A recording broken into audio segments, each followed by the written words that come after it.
Bearskin, a fairy tale by the Brothers Grimm. Once upon a time, a young fellow enlisted as a soldier, showed bravery in battle, and was always at the front when bullets rained down. During the war, everything went smoothly, but when peace was declared, he received his discharge, and the captain told him he could go wherever he liked. With his parents deceased and no home to return to, he went to his brothers and implored them to take him in until the next war began. However, his brothers were callous and said, "What can we do with you? You're of no use to us. Find a way to support yourself." All the soldier had left was his gun. He slung it over his shoulder and set off into the world. He arrived at a vast heath where nothing could be seen but a ring of trees. There he sat down sorrowfully and contemplated his fate.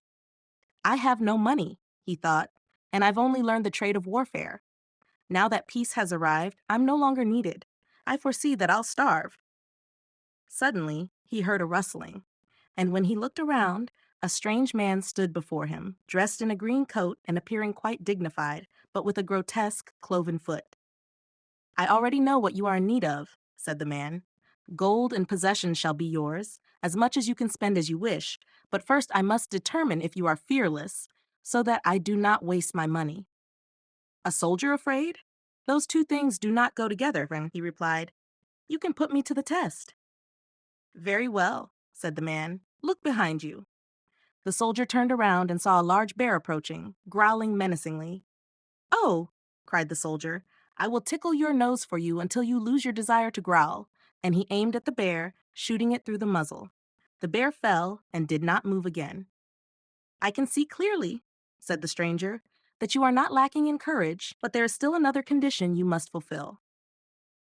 "If it does not jeopardize my salvation," replied the soldier, knowing well who stood before him. "Otherwise, count me out." "You will take care of that yourself," answered Greencoat. "For the next 7 years, you must not wash yourself, comb your beard or hair, cut your nails, or say a single Lord's Prayer. I will give you a coat and cloak which you must wear during this time. If you die within these 7 years, you are mine. If you survive, you are free and rich for the rest of your life." Considering the dire straits he was in, and having faced death many times before, the soldier decided to take the risk and agreed to the terms. The devil took off his green coat, gave it to the soldier, and said, "As long as you wear this coat and put your hand into the pocket, you will always find it full of money." Then he skinned the bear and said, "This shall be your cloak and your bed, for you must sleep on it, and not in any other bed. And because of this attire, you shall be called Bearskin." After this, the devil disappeared. The soldier put on the coat, immediately felt in the pocket, and found that the promise was indeed true. After donning the bearskin, he ventured out into the world, indulging in everything that pleased him and squandering his money without restraint. In the first year, his appearance was still acceptable, but by the second, he began to resemble a monster. His hair covered nearly his entire face. His beard was like coarse felt. His fingers had turned into claws, and his face was so filthy that if seeds were sown on it, they would sprout. Everyone who saw him ran away. But because he generously gave money to the poor to pray for his survival during the 7 years and paid well for everything, he always found shelter. In the fourth year, he entered an inn where the landlord refused to accommodate him and wouldn't even allow him to stay in the stable for fear of frightening the horses. However, when Bearskin reached into his pocket and pulled out a handful of ducats, the host was persuaded and gave him a room in an outhouse. Bearskin had to promise not to be seen, lest the inn's reputation suffer. One evening, as Bearskin sat alone and wished fervently for the 7 years to pass quickly, he heard loud sobbing from a nearby room. Compassionate by nature, he opened the door and found an elderly man weeping bitterly and wringing his hands. Bearskin approached, but the man tried to flee in fear. Eventually, realizing Bearskin was human, he relented and, moved by Bearskin's kindness, confided in him. His wealth had dwindled. He and his daughters faced starvation, and he couldn't even pay the innkeeper and faced imprisonment. "If that's your only worry," said Bearskin, "I have plenty of money." He summoned the innkeeper, settled the debt, and slipped a purse full of gold into the old man's pocket. Overwhelmed with gratitude, the old man insisted, "Come with me. My daughters are all remarkably beautiful. Choose one as your wife. Once she hears what you've done for me, she won't refuse you. You may look peculiar, but she will soon remedy that." This proposition pleased Bearskin, and he followed the old man. Upon seeing him, the eldest daughter was so horrified by his appearance that she screamed and fled. The second daughter stood motionless, staring at him from head to toe, then remarked, "How can I marry a man who no longer resembles a human? The bear that was shaved and passed off as a man looked better. At least it wore a hussar's uniform and white gloves. I might get used to the ugliness, but—" The youngest daughter, however, said, "Dear father, he must be a good man to have helped you in such dire times. If you promised him a bride, you must keep your word." Bearskin's face was obscured by dirt and hair, or else they might have seen how delighted he was by her words. He took a ring from his finger, broke it in two, gave her half, and kept the other. He inscribed his name on her piece and hers on his, urging her to keep it safe. Then he took his leave, saying, "I must wander for 3 more years. If I don't return by then, you're free, for I shall be dead. Pray to God to spare my life." The poor betrothed bride dressed herself entirely in black, and tears came into her eyes when she thought of her future bridegroom. Her sisters did nothing but mock and scorn her. "Be careful," warned the eldest. "If you give him your hand—" "Watch out," added the second. "Bears have a taste for sweet things. If he takes a liking to you, he'll devour you." "You must always do as he pleases," the eldest continued, "or else he'll growl." The second chimed in, "But the wedding will be merry, for bears dance well." The bride remained silent, refusing to let them upset her. Meanwhile, Bearskin continued to travel the world, doing good deeds wherever he could, and generously aiding the poor so they would pray for him. Finally, on the last day of the 7 years, he went once more onto the heath and sat beneath the circle of trees. It wasn't long before the wind whistled and the devil appeared, glaring angrily at him. He threw Bearskin his old coat and demanded his green one back. "We haven't reached that point yet," Bearskin replied. "First you must make me clean." Whether the devil liked it or not, he was compelled to fetch water, wash Bearskin, comb his hair, and trim his nails. After this, Bearskin looked like a brave soldier and was more handsome than ever before. When the devil departed, Bearskin was overjoyed. He went into town, dressed in a magnificent velvet coat, rode in a carriage drawn by 4 white horses, and drove to his bride's house. No one recognized him. The father mistook him for a distinguished general and ushered him into the room where his daughters sat. He was seated between the 2 eldest, who served him wine, gave him the best cuts of meat, and thought they had never seen a more handsome man. The bride, however, sat opposite him in her black dress, never lifting her eyes or speaking a word. Finally, when he asked the father for one of his daughters in marriage, the 2 eldest sisters jumped up, hurried to their rooms to put on splendid dresses, each thinking she was the chosen one. Alone with his bride, the stranger took out his half of the ring and dropped it into a glass of wine, which he slid across the table to her. She drank the wine, and upon finding the half ring at the bottom, her heart began to race. She retrieved the other half, which she wore on a ribbon around her neck, joined them, and saw that the pieces fit perfectly. Then he said, "I am your betrothed bridegroom, whom you saw as Bearskin, but by God's grace, I have regained my human form and become clean again." He approached her, embraced her, and kissed her. Meanwhile, the 2 sisters returned in their finery, and upon discovering that the handsome man had chosen the youngest and was Bearskin, they stormed out in anger and rage. In the evening, there was a knock at the door. When the bridegroom opened it, there stood the devil in his green coat, saying, "See, now I have 2 souls in place of your one." The Willow Wren and the Bear, a fairy tale by the Brothers Grimm. One summer, the bear and the wolf were strolling through the forest when the bear heard a bird singing so beautifully that he asked, "Brother Wolf, what bird sings so well?" "That is the king of birds," replied the wolf, "before whom we must bow down." In reality, it was the willow wren, Zaunkönig. The bear, intrigued, said, "If that's the case, I would very much like to see his royal palace. Come, take me there." "That is not done quite as you think," the wolf responded. "You must wait until the queen comes." Soon afterward, the queen arrived with food in her beak, followed by the king, and they began feeding their young ones. The bear was eager to go immediately, but the wolf held him back by the sleeve and cautioned, "No, you must wait until the king and queen have flown away again." So they observed the hole where the nest was and then trotted away. However, the bear could not rest until he had seen the royal palace. After a short while, he returned to it. The king and queen had just flown out, so he peeped in and saw 5 or 6 young ones lying inside. "Is that the royal palace?" cried the bear. "It is a wretched palace, and you are not king's children. You are disreputable children." When the young wrens heard that, they became extremely angry and screamed, "No, we are not. Our parents are honest people. Bear, you will have to pay for this." The bear and the wolf grew uneasy and retreated to their dens. Meanwhile, the young willow wrens continued to cry and scream. When their parents returned with food, the young ones declared, "We will not touch even a fly's leg. No, not if we were starving, until you settle whether we are respectable children or not. The bear has been here and insulted us." The old king then said, "Be at ease, he shall be punished."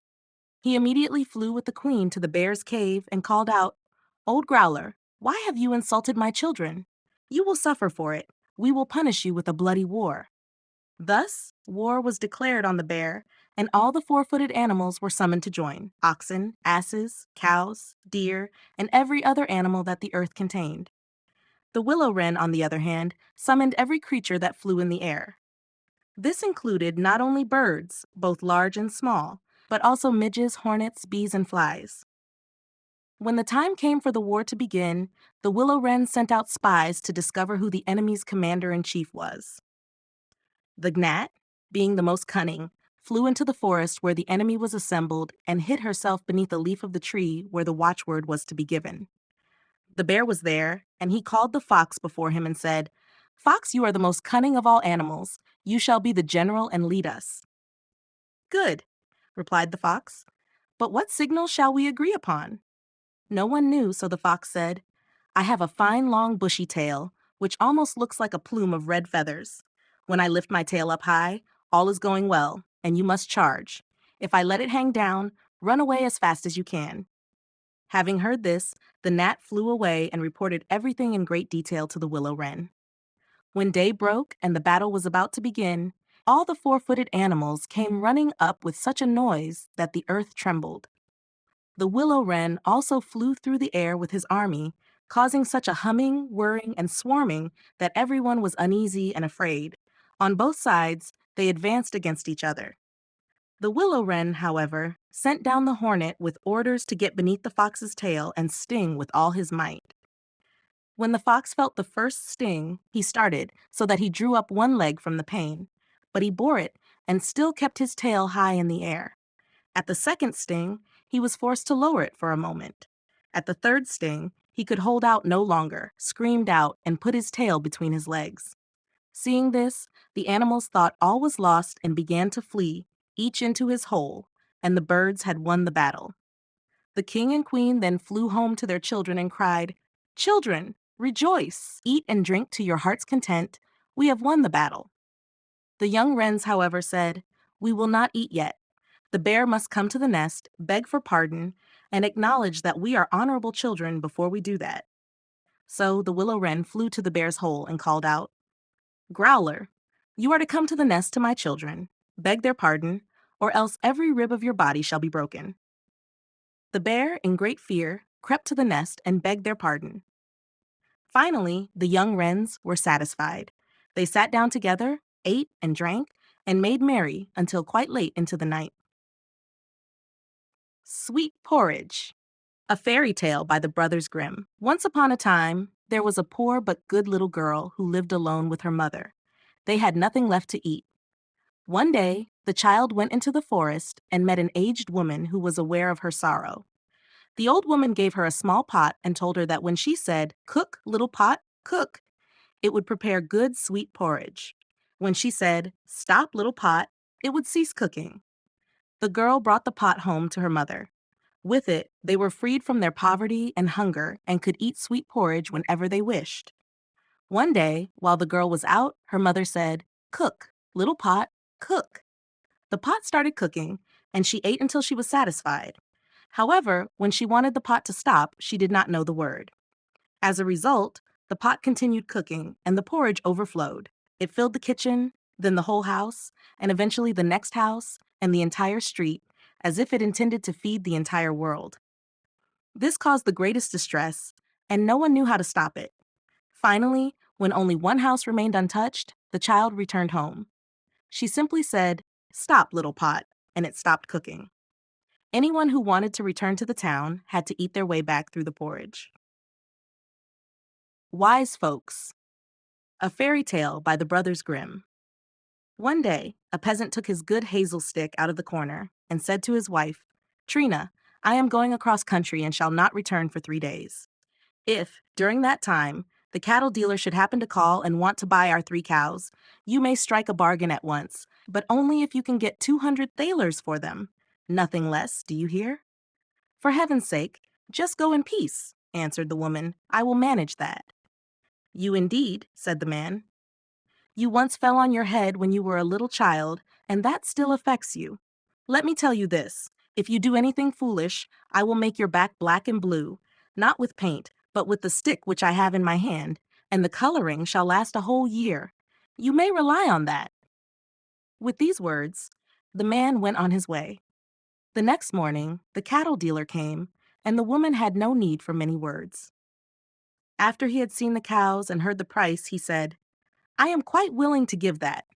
Honestly speaking, they are worth it. I will take the beasts away with me at once." He unfastened their chains and drove them out of the byre. Just as he was going out of the yard door, the woman clutched him by the sleeve and said, "You must give me the 200 thalers now, or I cannot let the cows go." "True," answered the man, "but I have forgotten to buckle on my money belt. Have no fear, however. You shall have security for my paying. I will take 2 cows with me and leave one, and then you will have a good pledge." The woman saw the sense in this and let the man go away with the 2 cows, thinking to herself, "How pleased Hans will be when he finds out how cleverly I have managed it." The peasant returned home on the 3rd day as he had promised and immediately inquired if the cows were sold. "Yes, indeed, dear Hans," answered the woman, "and just as you said, for 200 thalers. They are scarcely worth so much, but the man took them without any objection." "Where is the money?" asked the peasant. "Oh, I have not got the money," replied the woman. "He happened to forget his money belt, but he will soon bring it. He left good security behind him." "What kind of security?" asked the man. "One of the 3 cows, which he shall not have until he has paid for the other 2. I have managed very cunningly, for I kept the smallest, which eats the least." The man was enraged, lifted up his stick, and was just about to give her the promised beating. Suddenly, he let the stick fall and said, "You are the stupidest goose that ever waddled on God's earth, but I am sorry for you. I will go out onto the highways and wait for 3 days to see if I find anyone who is even more foolish than you. If I succeed, you shall go scot-free. However, if I do not find such a person, you shall receive your well-deserved punishment without any discount." He went out onto the great highways, sat down on a stone, and waited to see what would happen. Soon he saw a peasant's wagon coming towards him, with a woman standing upright in the middle of it. Instead of sitting on the bundle of straw lying beside her or walking near the oxen to lead them, she stood there quite oddly. The man thought to himself, "That is certainly someone I am in search of."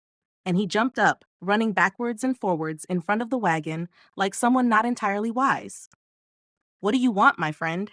said the woman to him. "I don't know you. Where do you come from?" "I have fallen down from heaven," replied the man, "and don't know how to get back again. Couldn't you drive me up?" "No," said the woman, "I don't know the way.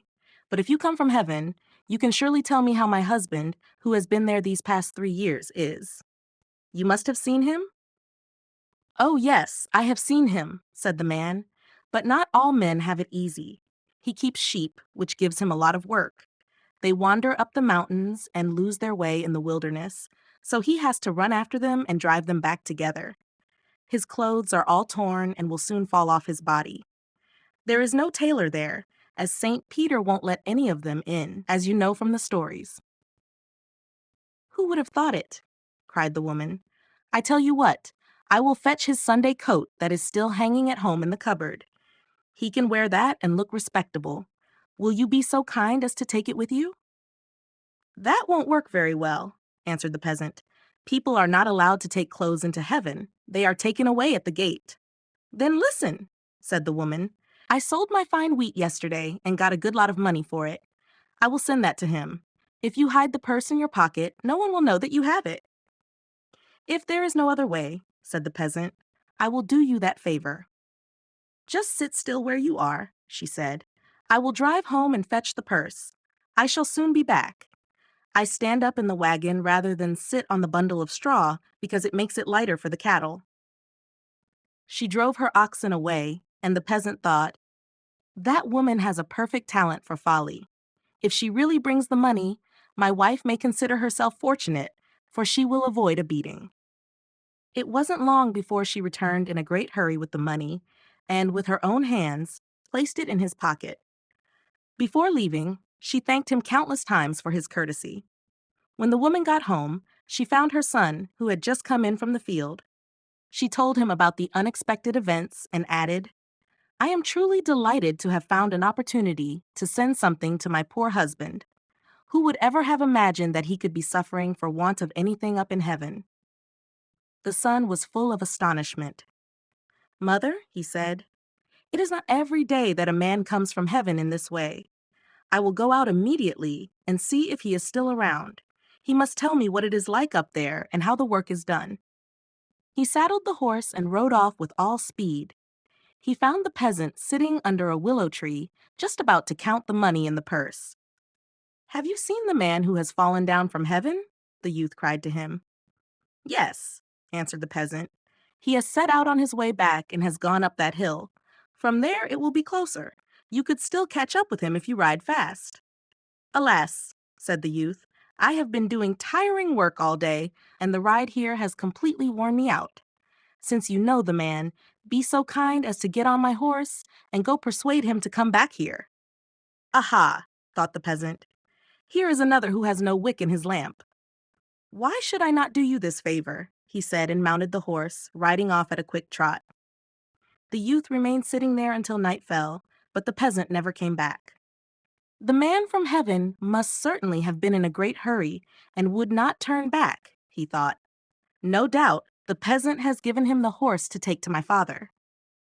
He went home and told his mother what had happened, and that he had sent his father the horse so he wouldn't have to always be running about. "You have done well," she replied. "Your legs are younger than his, and you can go on foot." When the peasant got home, he put the horse in the stable beside the cow he had taken as a pledge. He then went to his wife and said, "Trina, as your luck would have it, I have found two people who are even sillier fools than you. This time you escape without a beating. I will save it for another occasion." He then lit his pipe, sat down in his grandfather's chair, and said, "It was a good stroke of business to get a sleek horse and a great purse full of money in exchange for two lean cows. If stupidity always brought in as much as that, I would be quite willing to honor it." Such were the peasant's thoughts, but no doubt you prefer the simple folks. Stories about snakes. A fairy tale by the Brothers Grimm. First story. Once upon a time, there was a little child whose mother gave her a small bowl of milk and bread every afternoon. The child would take her bowl and sit in the yard. Whenever she began to eat, a snake would slither out from a crevice in the wall, dip its head into the dish, and eat with her. This gave the child great pleasure. Whenever she was sitting there with her little dish and the snake did not come right away, she would call out, "Snake, snake, come quickly. Come here, you tiny thing. You shall have your crumbs of bread and refresh yourself with milk." Upon hearing this, the snake would swiftly come over and enjoy its food. It was also very grateful, as it brought the child various pretty things from its hidden treasures: shiny stones, pearls, and golden toys. However, the snake only drank the milk, leaving the breadcrumbs untouched. One day, the child gently tapped the snake on its head with her little spoon and said, "Eat the breadcrumbs as well, little thing." The mother, who was in the kitchen, heard the child talking to someone. When she saw her daughter striking a snake with her spoon, she rushed out with a log of wood and killed the poor creature. After that, a change came over the child. While the snake had shared her meals, the child had grown tall and strong. However, once the snake was gone, she began to lose her rosy cheeks and grew thin. Soon, the funeral bird began to cry in the night, and the robin gathered small twigs and leaves for a funeral garland. Shortly afterward, the child lay on her bier, dead. Second story. There was once an orphan girl who was sitting by the town wall, spinning.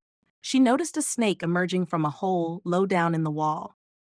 Quickly, she spread out one of her blue silk handkerchiefs beside her, knowing that snakes are particularly fond of such cloth and will only crawl upon it. As soon as the snake saw the handkerchief, it retreated, only to return carrying a small golden crown. It placed the crown on the handkerchief and then left again. The girl picked up the crown, which glittered and was made of delicate golden filigree. Soon, the snake came back for the second time. However, when it did not see the crown, it became distressed and repeatedly banged its head against the wall in grief until it had no strength left and lay dead. If the girl had left the crown where it was, the snake would have surely brought out even more treasures from its hidden hoard. Third story. A snake cries out, "Hoo-hoo!" A child responds, "Come out." The snake emerges, and the child asks it about her little sister. "Have you seen little red stockings?" The snake replies, "No, I have not. How about you?" The child responds, "Nor have I." The snake then says, "Then we are alike. Ha-hoo, hoo-ha-hoo."